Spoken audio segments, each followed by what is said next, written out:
ഡ്രോണും മിസൈലും ഉപയോഗിച്ച് തന്ത്രപ്രധാന കേന്ദ്രങ്ങളെ ലക്ഷ്യമിടുന്ന പാക് പ്രകോപനം തുടരുകയാണ്.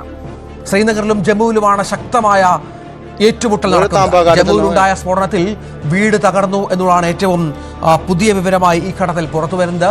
ഡൽഹി ലക്ഷ്യമാക്കിയുള്ള പാകിസ്ഥാന്റെ ഫത്തേ 2 മിസൈൽ സിർസയ്ക്ക് മുകളിൽ വെച്ച് തകർത്തു. ശ്രീനഗറിൽ 2 പാക് ജെറ്റുകൾ വെടിവെച്ചു വീഴ്ത്തി. പാക് പ്രകോപനത്തിന് ഇന്ത്യ ശക്തമായ തിരിച്ചടിയും മറുപടിയും നൽകുന്നുണ്ട്.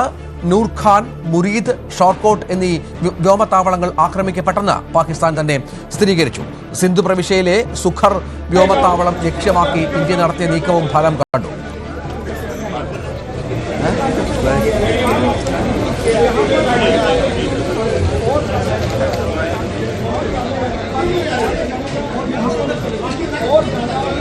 പാകിസ്ഥാന്റെ ഡ്രോൺ ലോഞ്ച് പാടുകളടക്കം ഇന്ത്യ തകർത്തു എന്ന വിവരമാണ് ഈ ഘട്ടത്തിൽ പുറത്തുവരുന്നത്. അതേ നാണയത്തിൽ പ്രകോപനങ്ങൾക്ക് ഇന്ത്യ മറുപടി പറയുകയാണ്. പാകിസ്ഥാന്റെ പല നീക്കങ്ങളും ഫലം കാണാതിരിക്കുമ്പോൾ, നിരപരാധികൾ ലക്ഷ്യം വെക്കുമ്പോൾ ഇന്ത്യ നടത്തുന്ന ഓരോ നീക്കങ്ങളും വളരെ കൃത്യമായി, വളരെ അർത്ഥവത്തായി, വളരെ ഫലം കാണുന്ന രീതിയിലേക്ക് കാര്യങ്ങൾ എത്തുന്നു എന്നുള്ളതാണ് ഏറ്റവും പ്രധാനപ്പെട്ട വിവരം. പാകിസ്ഥാന്റെ വ്യോമത്താവളങ്ങൾക്ക് നേരെ അടക്കം ആക്രമണമുണ്ടായി എന്ന് പറയുന്നുണ്ട്. മിസൈൽ ആക്രമണമാണെന്നാണ് പാകിസ്ഥാൻ അവകാശപ്പെടുന്നത്. പക്ഷേ അവർ പാഠം പഠിക്കുന്നില്ല. ഇന്നലെ രാത്രി ജമ്മു കാശ്മീർ മുതൽ ഗുജറാത്ത് വരെ 26 കേന്ദ്രങ്ങൾ അവർ ലക്ഷ്യം വെച്ചു. രജൌരിയിൽ 3 പേർ അടക്കം 5 പേർ കൊല്ലപ്പെട്ടു എന്ന വിവരം കൂടി പുറത്തു വരുന്നുണ്ട്. കൊല്ലപ്പെട്ടവരിൽ Rajouri deputy development commissioner Rajkumar Thapa അടക്കമുള്ളവരാണ് കൊല്ലപ്പെട്ടത്. പഞ്ചാബിലെ ഗുർദാസ്പൂരിൽ സ്ഫോടനത്തിൽ വൻ ഗർത്തം രൂപപ്പെട്ടു. സിർസയിൽ സൈന്യം വെടിവെച്ചിട്ട മിസൈലിന്റെ അവശിഷ്ടം കണ്ടെത്തി. അതിർത്തികൾ അശാന്തമാണ്. അതാണ് ഏറ്റവും പ്രധാനപ്പെട്ട വിവരം. രജൌരിയിൽ മരണങ്ങൾ സംഭവിക്കുന്നു. പാകിസ്ഥാൻ ഡ്രോൺ ആക്രമണങ്ങൾ നടത്തുന്ന സാഹചര്യമാണ് ഏറ്റവും നിർണായകം. പക്ഷേ അതിനെ വളരെ ഫലപ്രദമായി ഇന്ത്യ പ്രതിരോധിക്കുന്നുണ്ട് എന്ന് തന്നെയാണ്. രാകേഷ് ഏറ്റവും പുതിയ വിവരങ്ങൾ പങ്കുവെക്കും. ഇത് പഞ്ചാബിലുണ്ടായ വലിയ വൻഗർത്തമാണ്, ഗുർദാസ്പൂരിലുണ്ടായ വൻഗർത്തമാണ് കാണുന്നത്. പാകിസ്ഥാന്റെ ഡ്രോൺ ആക്രമണത്തിലാണ് ഈ ഗർത്തം രൂപപ്പെട്ടതെന്നാണ് നമുക്ക് ലഭിക്കുന്ന വിവരം. പ്രദേശവാസികൾ, സ്ഥലവാസികളൊക്കെ അവിടെ കൂടി നിൽക്കുന്നുണ്ട്. രാത്രിയിലാണ് ഇന്ത്യയിലെ 26 കേന്ദ്രങ്ങൾ ലക്ഷ്യം വെച്ച് പാകിസ്ഥാൻ ഇത്തരത്തിൽ ആക്രമണങ്ങൾ ആസൂത്രണം ചെയ്തത്. പക്ഷേ അത് ഫലപ്രദമായി പ്രതിരോധിക്കാൻ നമ്മുടെ സംവിധാനങ്ങൾക്കായി എന്നുള്ളതാണ് ഏറ്റവും പ്രധാനപ്പെട്ട വിവരമായി ഈ ഘട്ടത്തിൽ നൽകാനുള്ളത്. രാകേഷ് ഏറ്റവും പുതിയ വിവരങ്ങളുമായി ചേരും. രാകേഷ്, പ്രകോപനം തുടർച്ചയായി ഉണ്ടാവുകയാണ് പാകിസ്ഥാന്റെ ഭാഗത്ത് നിന്ന്. തുടർച്ചയായി അവർ പ്രകോപനങ്ങൾ ഉണ്ടാക്കുന്നു.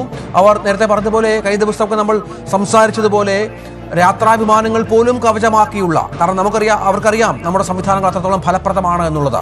അവരുടെ പൗരന്മാരുടെ ജീവൻ നഷ്ടപ്പെട്ടാൽ പോലും ലക്ഷ്യം സാധിക്കണമെന്നുള്ള എത്ര മനുഷ്യത്വരഹിതമായ പ്രവർത്തനമാണ് പാകിസ്ഥാന്റെ ഭാഗത്തു നിന്നുണ്ടാകുന്നത്. അത് തുടരുകയാണോ ഇപ്പോഴും?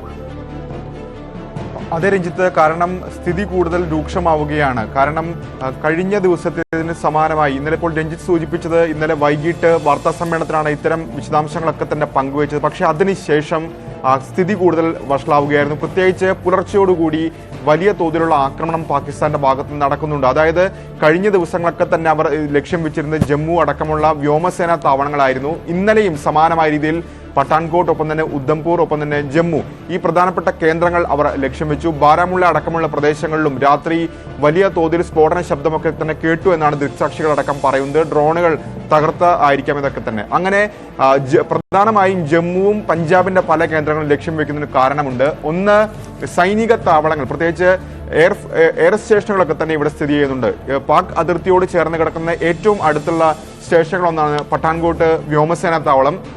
ഉദ്ധംപൂരിലും സമാനമായി വ്യോമസേനാ താവളമുണ്ട്. ജമ്മുവിലും എയർ സ്റ്റേഷനുണ്ട്. അപ്പോൾ ഇവിടങ്ങളൊക്കെ ലക്ഷ്യം വെച്ചാണ് പാകിസ്ഥാൻ ഡ്രോണുകളും മിസൈലും അയക്കുന്നത്. ഇതിന് പുറമെ പാകിസ്ഥാന്റെ ഭാഗത്തുനിന്നുണ്ടാകുന്ന ഏറ്റവും വലിയ പ്രകോപനങ്ങളിലൊന്ന്, ഡൽഹി ലക്ഷ്യമാക്കി അവർ ഫത്തേ 2 മിസൈൽ അയച്ചു എന്നുള്ളതാണ്. അതായത് ഡൽഹി ലക്ഷ്യമാക്കും മിസൈൽ അയക്കുക എന്ന് പറഞ്ഞാൽ അവരുടെ ലക്ഷ്യം വ്യക്തമാണ്. അതായത് ഏതറ്റത്തേക്കും പോകാൻ പാകിസ്ഥാൻ തയ്യാറെടുക്കുന്നു. അതേതായാലും ഇന്ത്യ തകർത്തു. ഇന്ത്യയുടെ പ്രതിരോധ സംവിധാനങ്ങൾ തകർത്തു.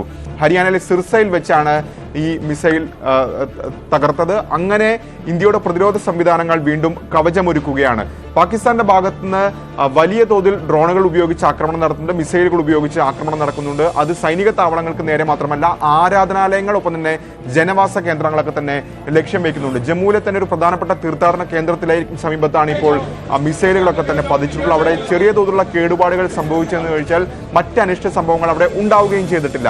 കൂടാതെ പാക് പോർ വിമാനങ്ങൾ വ്യോമാതിർത്തി ലംഘിച്ചുകൊണ്ട് ഇത്തരത്തിൽ ശ്രീനഗറിന്റെ ആകാശത്തിന് മുകളിൽ ഉണ്ട്.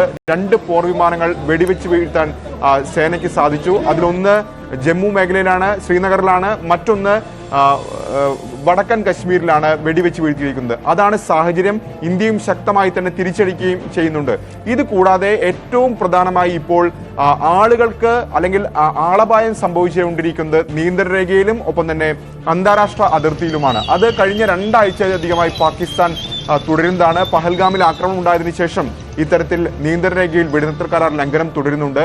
പക്ഷേ ഇന്ത്യ ഭീകരതാവളങ്ങൾ ആക്രമിച്ചപ്പോൾ അതിന് മറുപടി എന്നോണമാണ് ജനവാസ കേന്ദ്രങ്ങളിലേക്കൊക്കെ തന്നെ പാക് പട്ടാളം ലക്ഷ്യം വെക്കാൻ തുടങ്ങിയത്. കഴിഞ്ഞ 4-5 ദിവസമായി കനത്ത ഷെല്ലിംഗ് നടക്കുന്നുണ്ട് നിയന്ത്രണരേഖയിൽ. പ്രത്യേകിച്ച് അതിൽ തന്നെ ഏറ്റവും മോശം സാഹചര്യം നിലനിൽക്കുന്നത് പൂഞ്ചിലും ഒപ്പം തന്നെ രജൌരി അടക്കമുള്ള മേഖലകളിലാണ്.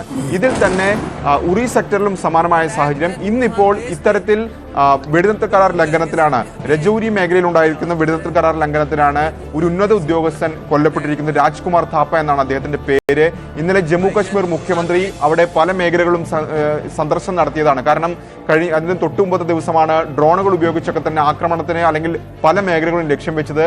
കൂടാതെ ഷെല്ലിങ്ങിലൊക്കെ തന്നെ പരിക്കേറ്റ് നിരവധി പേർ ആശുപത്രികളിൽ കഴിയുന്നുണ്ട്. അവരെയൊക്കെ തന്നെ ഇന്നലെ ഒമർ അബ്ദുള്ള സന്ദർശിച്ചിരുന്നു. ഏതായാലും ഈ സന്ദർശനത്തിനും അതിനുശേഷമുള്ള കൂടിയാലോചനകൾക്കും ഒപ്പം തന്നെ ഈ ഉദ്യോഗസ്ഥൻ പങ്കെടുത്തിരുന്നു.